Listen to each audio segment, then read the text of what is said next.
सद्दाम हुसैन एक चर्चित नाम है जिसने अपनी जिंदगी में कत्लेआम मचाया और बाद में जिन्हें फांसी की सजा दे दी गई थी। आप सलाम हिंदुस्तान देख रहे हैं। 31 साल की उम्र में सद्दाम हुसैन ने जनरल अहमद अल बकर के साथ षड्यंत्र रचकर इराक की सत्ता हासिल कर ली थी और 1979 में वो खुद इराक के राष्ट्रपति बन बैठे। सद्दाम हुसैन 28 अप्रैल 1937 में बगदाद के उत्तर में स्थित तिकरित के पास अल ओज़ा गांव में पैदा हुए थे। उनके पिता एक मजदूर थे जो उनके इस दुनिया में आने के पहले ही इस दुनिया को छोड़ चुके थे। उनकी मां ने अपने देवर से शादी कर ली थी, लेकिन बात बनी नहीं और बच्चे की परवरिश के लिए उनको किसी और से शादी करनी पड़ी थी। तिकरित जहां सद्दाम पैदा हुए थे, उस समय एक खतरनाक और कुख्यात जगह थी जिसका असर सद्दाम पर पड़ा और वो एक शक्की मिजाज के निर्दयी व्यक्तित्व वाले व्यक्ति बन गए।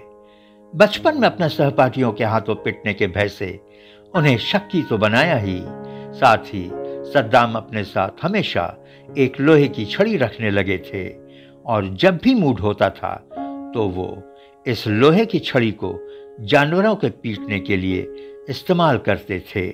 किशोरावस्था की दहलीज पर आते आते वो राष्ट्रवादी आंदोलन में कूद पड़े और ब्रिटिश नियंत्रित राजतंत्र को उखाड़ फेंकने की कोशिश करने लगे।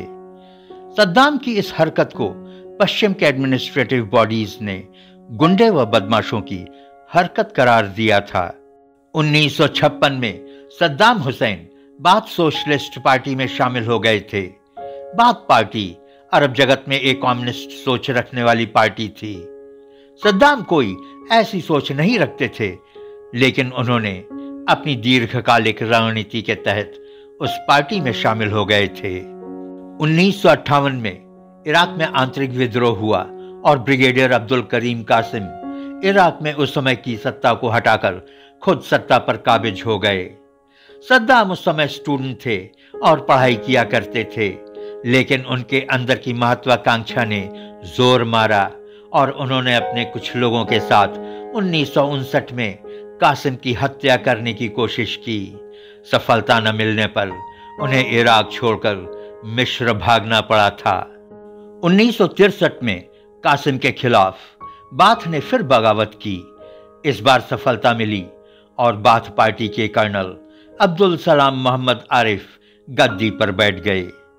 सद्दाम हुसैन का वनवास खत्म हुआ और वो इराक वापस लौटे, लेकिन सद्दाम हुसैन की गंदी महत्वाकांक्षा उन्हें चैन से कहां बैठने देती। बाथ पार्टी में एक बार फिर से बगावत हुई और नई हुकूमत ने सद्दाम हुसैन को जेल में डाल दिया। बेचारे सद्दाम तब तक जेल में रहे जब तक कि 1968 में मेजर अहमद हसन अल वकर ने तख्ता पलटकर गद्दी पर नहीं बैठ गए। अहमद हसन अल वकर सद्दाम हुसैन के चचेरे भाई लगते थे। सद्दाम हुसैन के दिन लौटे और वो अल वकर के रेवोल्यूशनरी कमांड काउंसिल के प्रमुख सदस्य बन गए और धीरे धीरे वो अल वकर की सत्ता के असली कर्ता धर्ता बन गए। कहने वाले कहते हैं कि शुरू में सद्दाम हुसैन बड़े उदार प्रवृत्ति से काम करते थे, लेकिन भेड़िया लोमड़ी के भेष में कब तक रहता। 16 जुलाई 1979 को बीमार चल रहे अल बकर को सत्ता से हटाकर वह स्वयं इराक की गद्दी पर विराजमान हो गए। सद्दाम हुसैन गद्दी पर बैठते ही बगावती तेवर वाले लोगों को बड़ा संदेश दिया कि अब सद्दाम हुसैन गद्दी पर बैठ गए हैं। उन्होंने संदेश ही नहीं दिया, बल्कि एक के बाद एक 66 देशद्रोहियों को मौत के घाट उतार दिया। अपने शासनकाल के आरंभिक वर्षों में सद्दाम हुसैन अमेरिका के लाडले थे। 1982 में दुजैल गांव में उनके ऊपर हमला हुआ। बस फिर क्या था, सद्दाम हुसैन ने वहां के 148 शियाओं को मौत के घाट उतार दिया। लेकिन उनको क्या पता था कि उनका ये घटिया कृत्य उनके मौत का काल बन जाएगा।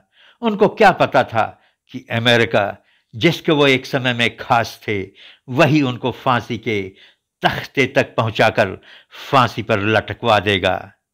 सद्दाम हुसैन ने कुर्दों पर भी कम जुल्म नहीं ढाए थे।